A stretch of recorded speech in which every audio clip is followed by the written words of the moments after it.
à tous, aujourd'hui on se retrouve dans une nouvelle vidéo et nous allons parler d'un nouvel arbre fruitier que nous avons sur le terrain. Nous allons nous intéresser aux figuiers.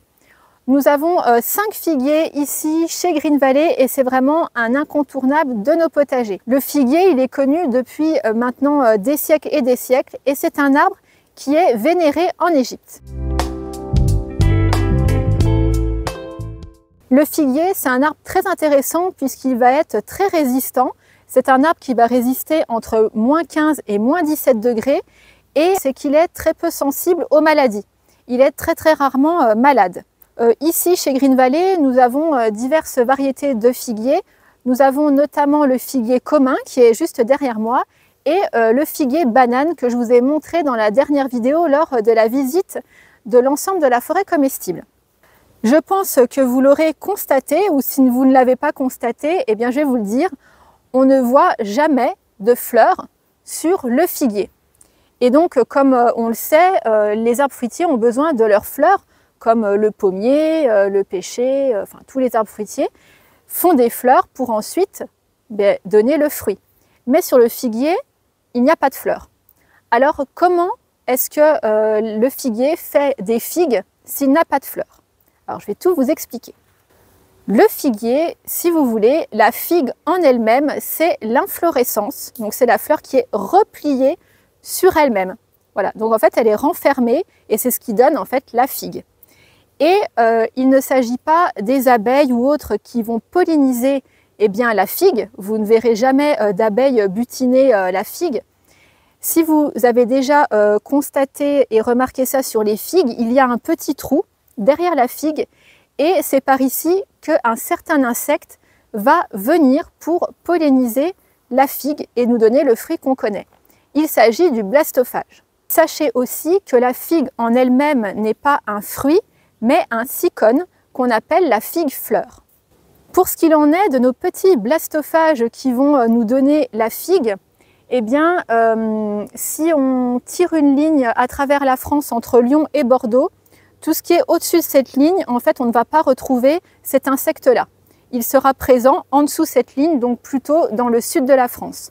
Ceci étant, nous, on est au-dessus de cette ligne de Lyon et la plupart des figuiers, ils vont être parthénocarpiques, c'est-à-dire qu'on va les appeler vulgairement les figuiers autofertiles. Donc, on n'a pas besoin de ce fameux petit insecte pour avoir des figues.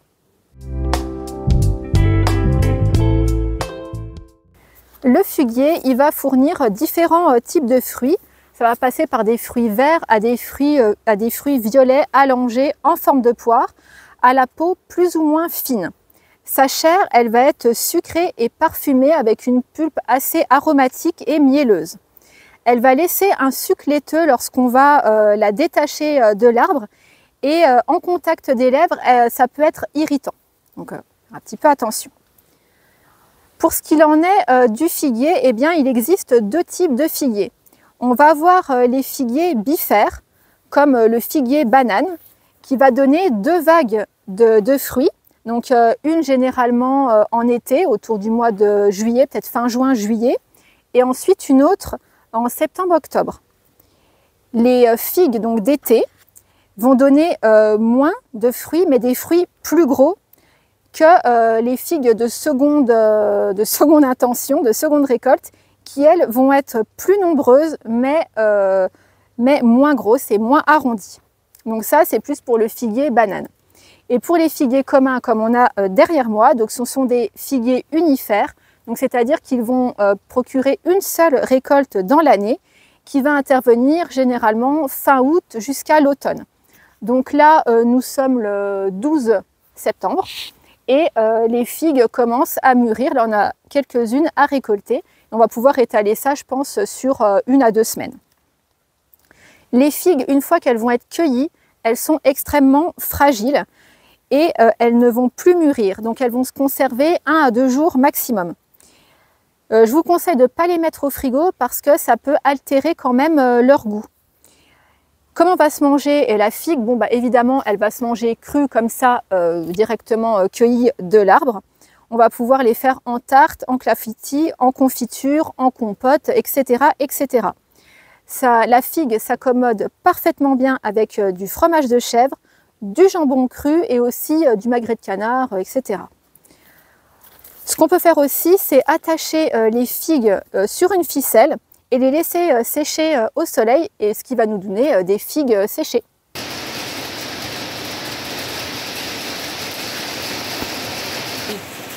On s'est arrêté, il y a une grosse tempête là, il y a de la pluie, de la grêle, donc on fait une petite pause dans la vidéo.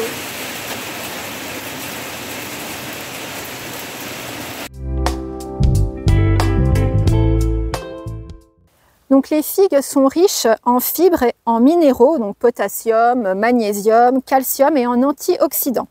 Elles sont bénéfiques pour la digestion, la santé cardiaque, la gestion du poids et la santé de la peau. Alors sur le figuier, ce qu'il faut savoir, c'est que Louis XIV aimait tellement la figue qu'il fit planter dans ses jardins 700 figuiers de variétés différentes pour en avoir plusieurs mois dans l'année.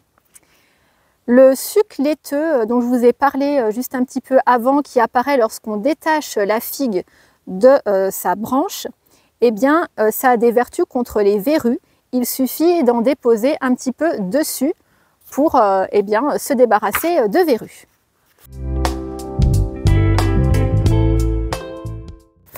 Alors là, la multiplication, elle est ultra facile. Vous allez pouvoir multiplier vos figuiers à l'infini pour en avoir plein. Il va suffire de couper des morceaux de branches de votre figuier, de les mettre dans du terreau ou autre substrat pour que ça puisse s'enraciner. On va les laisser à l'abri, donc nous généralement on va les laisser dans le châssis, et puis on va pouvoir après les replanter quand les boutures auront pris.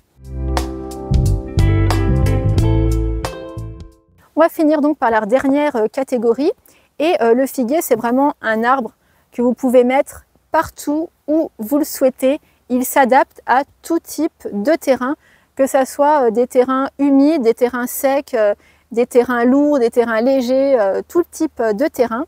Ceci étant, ils vont quand même pousser beaucoup plus vite dans des zones humides. Donc comme je vous l'ai dit ici, on est vraiment dans une zone qui est la plus humide du terrain, et on voit vraiment une nette croissance. Si vous êtes dans des régions très froides, surtout l'hiver, donc si vous êtes souvent autour de -15, en dessous de -15, il faudra quand même veiller à ne pas trop arroser vos figuiers ou ne pas trop les mettre dans des zones un peu trop humides ou marécageuses, parce que effectivement ils vont super bien pousser pendant l'été et le printemps. Donc les branches vont pousser, elles vont se gorger d'eau.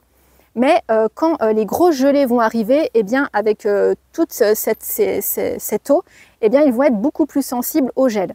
Donc faites attention, si vous êtes dans des régions aussi froides que ça, de ne pas trop arroser vos figuiers et de faire attention où vous les installez. Ici chez nous en Bourgogne, c'est très rare qu'on descend quand même à -15 degrés. On est souvent à souvent. Le plus qu'on descend, c'est peut-être -8. Je sais pas, oui, -8, peut-être -10 dans quelques jours dans l'année. Mais ici, ils sont vraiment les pieds dans l'eau. Voilà pour cette vidéo sur le figuier. C'est un arbre très intéressant. Il y a plein d'infos super intéressantes là-dessus. Vous pouvez le consommer de différentes façons. Donc n'hésitez pas à planter des figuiers dans vos terrains. Voilà, je vous retrouve très bientôt dans une nouvelle vidéo.